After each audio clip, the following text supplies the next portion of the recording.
My name is Harmon Dash. Welcome to another edition of Make It Fair, emanating from our studios in New Orleans, Louisiana. Since our inception, we've told you our mission here at Make It Fair is to progress the movement looking to get money out of politics. It's clear that since the 2010 Supreme Court decision upholding Citizens United allowed for unlimited funds to come rolling into our political landscape, the wealthy have been able to buy our democracy for their benefit, both in their ability to make enormous campaign contributions that influence elected officials to represent their interests rather than those of the general population, and in the usage of their massive funds to purchase the loudest megaphone, drowning out dissenting voices in order to get the individuals they want elected into office. This can only be and should only be described as an attack on democracy, which by definition is supposed to make every citizen have an equal voice regardless of what any one of us have in our bank accounts. We've seen it here in Louisiana, where both of our U.S. Senators, Bill Cassidy and John Kennedy, voted for all three of the Senate's ultimately unsuccessful attempts to repeal Obamacare, all three votes for scenarios that would have greatly compromised the Medicaid expansion that's given so many Louisianans access to a healthcare system that prior to the passage of the Affordable Care Act gave them no access to affordable health care at all. And with an overwhelming number of our state's citizens, Republican and Democrat alike, in favor of the benefits this expansion has brought our state, why did both of our senators vote to cut it off at the knees? Our state is not alone. Many of Cassidy and Kennedy's colleagues voted for these various repeal attempts, regardless of the damaging effects such a repeal would have on their states too. We can also see where money in politics is having an effect on our New Orleans mayoral race. With a field of candidates vying to be our next mayor, it appears the top two fundraisers by far are both getting the majority of their funds from big-moneyed interests.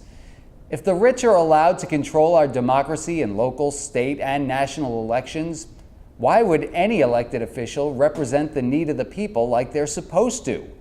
To expand on this, I talked with our executive producer, Stuart Phillips. Well, this has been a great week for Make It Fair. This is exactly what we are trying to explain to everyone. Our elected representatives will vote against the will of the people as overwhelmingly shown if it is in their self-interest because their donors don't want them to do it. Well, so it's been a great week. We were talking. What are we getting at here? Okay, well, here you have the clearest case. This isn't partisan. Both the Democratic and the Republican Party in our state government decided overwhelmingly, I think there were only 2 votes against it, to take the Medicaid extension. Mm-hmm. We did it because we're a poor state. We needed the money. And then afterwards, we got 200,000 people. Now think of that. 200,000 people to have health insurance that didn't.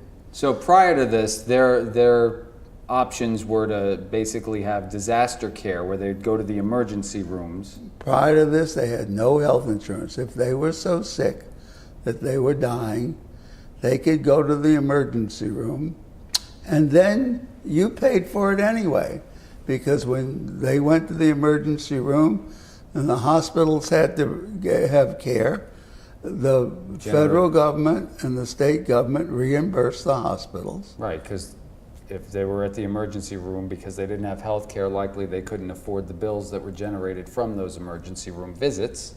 So who's going to pay for that?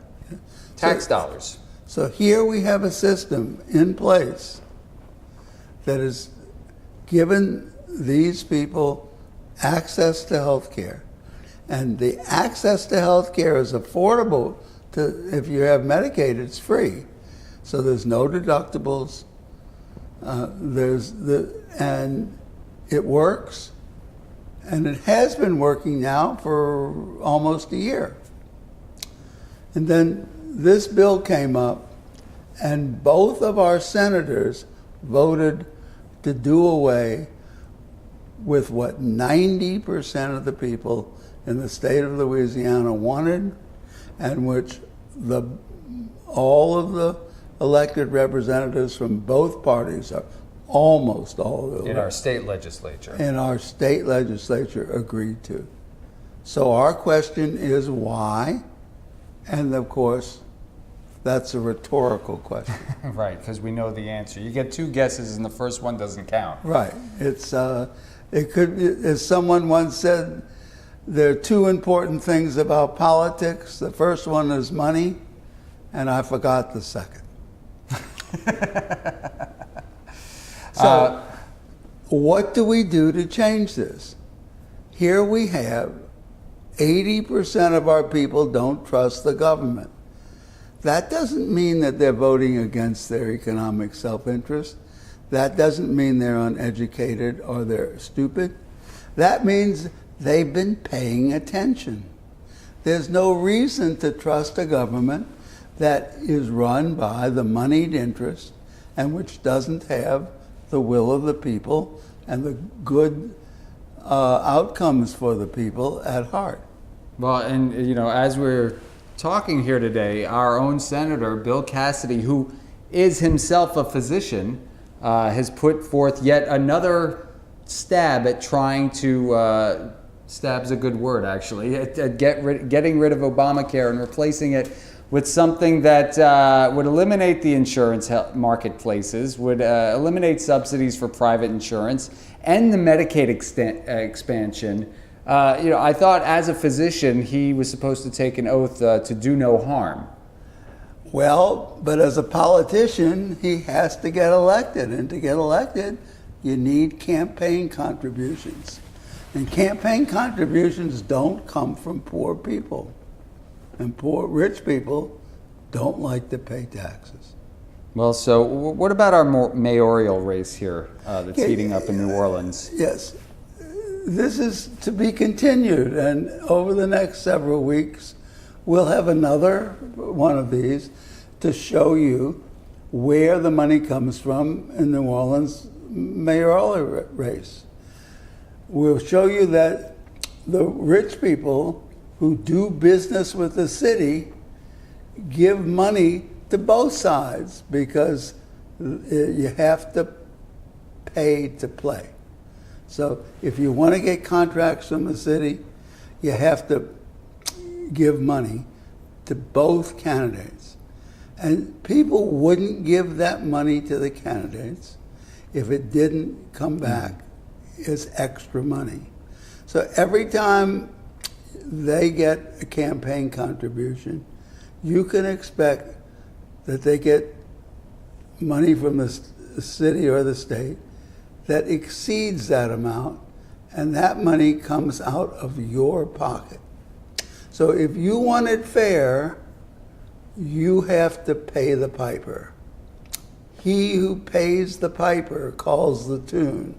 If you want the elected representatives to represent you, you better make sure that they get the money to run for office from you.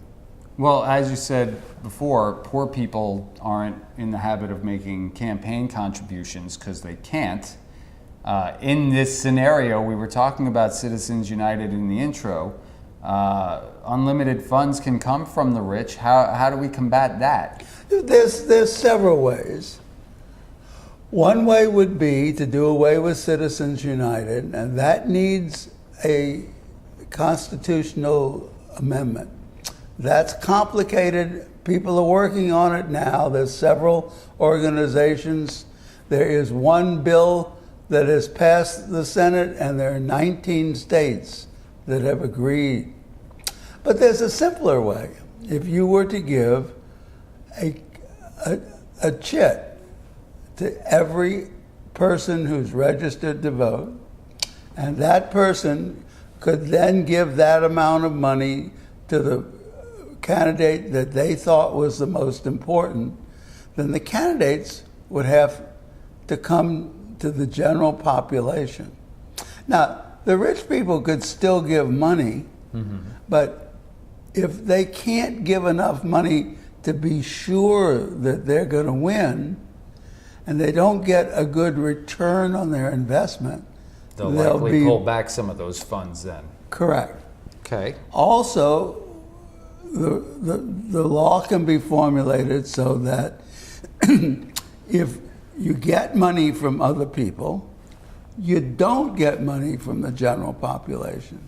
So it becomes more reasonable to want to get money from the general population.